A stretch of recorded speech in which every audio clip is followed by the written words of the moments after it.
Shalom, selamat pagi. Kita berjumpa kembali di dalam kebenaran firman Tuhan. Mari kita berdoa sebelum kita mendengar firman Tuhan.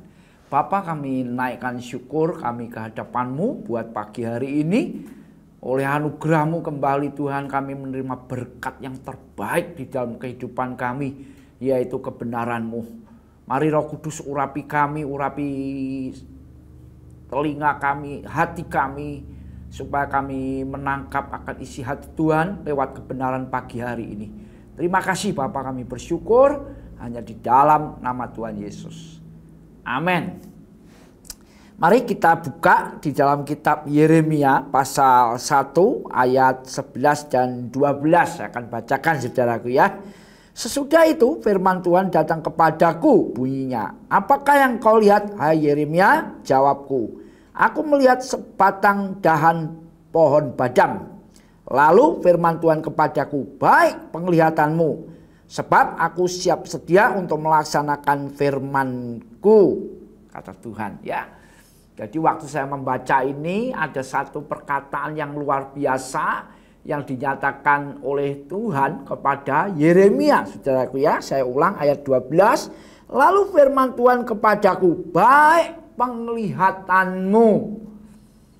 Saudaraku, apa yang kita lihat, apa yang sering kita lihat, itu akan mempengaruhi akan hidup kita, saudaraku ya. Ini perenungan saya, saudaraku ya. Sekali lagi kalau kita melihatnya hal-hal yang negatif gitu ya, ini berhubungan selalu melihat dan mendengar tentunya ya. Tapi pagi hari ini kita membahas tentang melihat saja, saudaraku ya. Jadi kalau kita ini sering memperhatikan hal-hal yang negatif, saudara akan terpengaruh untuk negatif juga, saudaraku ya. Manusia itu cenderung seperti itu. Makanya Tuhan Yesus sampai ngomong begini, kamu kok gampang sekali sih melihat selumbar di mata saudaramu, padahal dari balok di dalam matamu. Wah, ini mengerikan, saudaraku ya.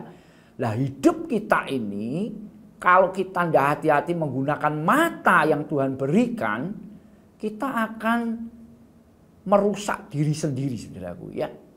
Kita kalau suka sekali ya, bahasa saya pagi ini suka atau sering kali melihat entah itu kekurangan saudara kita atau kekurangan, misalnya kalau kita pergi ibadah, wah WL-nya kurang menarik lah, yang menyampaikan firman kurang menarik lah. Kalau hidup kita selalu diisi seperti itu, saudaraku, nanti saudara akan hidup dengan hal-hal yang negatif, saudaraku ya. Jadi pagi hari ini kita akan merenungkan perkataan Tuhan ini ya, supaya apa? Kita melatih mata kita ini untuk melihat yang baik. Seperti Yeremia ketika dia disuruh Tuhan melihat, apa kamu Yeremia? Yeremia menjawab dengan jelas, tepat, dan Tuhan ngomong, baik penglihatanmu Yeremia ya. Jadi pagi hari ini saya rindu Tuhan berbicara kepada kita, Petrus, baik sekali penglihatanmu ya. Bukan hanya saya, tapi semua hidup saudara, Tuhan merindukan mata yang diberikan ini untuk melihat hal-hal yang baik, saudaraku ya. Di dalam Mazmur, Daud menulis demikian. Mazmur 119 ayat 37 dikatakan demikian. Lalukanlah mataku daripada melihat hal yang hampa. Ya, nanti akan saya sambung dengan ayat yang lain yang menjelaskan hal yang hampa itu apa, saudaraku ya. Hidupkanlah aku dengan jalan-jalan yang kau tunjukkan ya.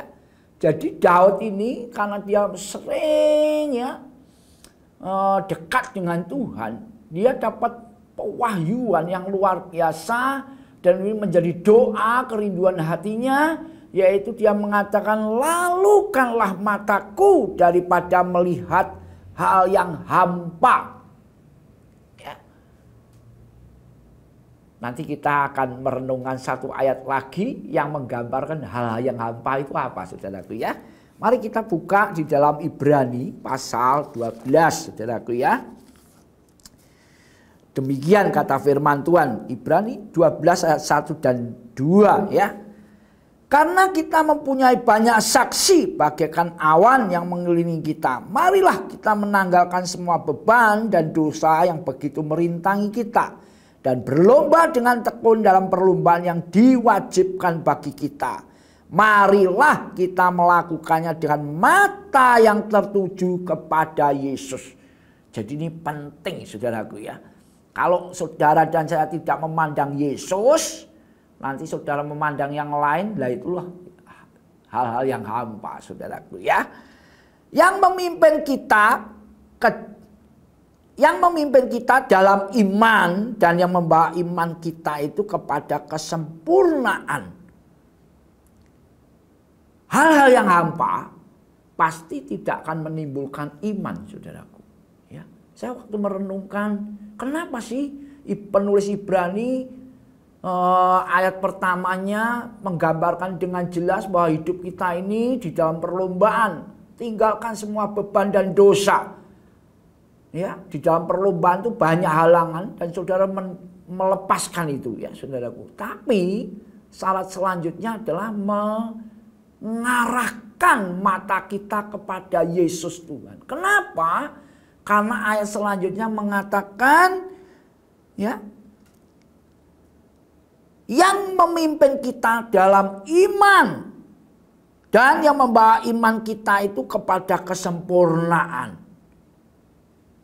Hari-hari ini, saudaraku ya, kemarin berapa minggu lalu saya sampaikan di ODB juga, karya salib itu harus menjadi pandangan mata saudara dan saya. Ya, karena disaliblah segala sesuatu Tuhan sudah selesaikan apapun di dalam hidupmu dan hidupku. Jadi ini penting, hari-hari ini kita harus mengarahkan mata kita kepada karya salib Tuhan. Karena dengan itu iman kita akan bertumbuh. Ya. Saya percaya kalau kita memandang Yesus yang tersalib bagi kita, dan saudara mendapat pewahyuan di sana, hidupmu dan hidupku pasti berubah, saudaraku. Iman kita akan semakin bertumbuh, ya, semakin bertumbuh dan semakin rindu mengenal Yesus. Karena apa yang Yesus buktikan di kayu salib itu benar-benar luar biasa, saudaraku. Ya, jadi pagi hari ini kita mendengar firman Tuhan yang berkata, baik penglihatanmu. Dan biar hari-hari selanjutnya firman itu berlaku dalam hidup kita, saudaraku ya. Petrus dan semuanya yang mendengar firman Tuhan pagi hari, baik penglihatanmu. Kenapa baik? Karena engkau tidak melihat hal yang hampa. Engkau rindu memandang Yesus dan memandang Yesus. Saya percaya firman di dalam Ibrani pasti terjadi. Ketika saudara dan saya mengarahkan mata kepada Yesus, maka Yesus akan memimpin iman kita semakin bertumbuh sampai kepada kesempurnaan, saudaraku. Jadi pagi hari ini, biar ini firman menjadi perenungan buat saudara dan saya. Hari-hari ke depan ini, jangan melihat hal yang hampa. Ya, seperti Daud berkata, lalukanlah Tuhan, lalukanlah mataku untuk melihat hal yang hampa. Tapi biarlah mataku memandang kepada Yesus yang mengasihiku. Amin. Tuhan memberkati. Mari kita berdoa. Bapa, kami sungguh bersyukur buat pagi hari ini kami mendengar firman-Mu kembali, Tuhan.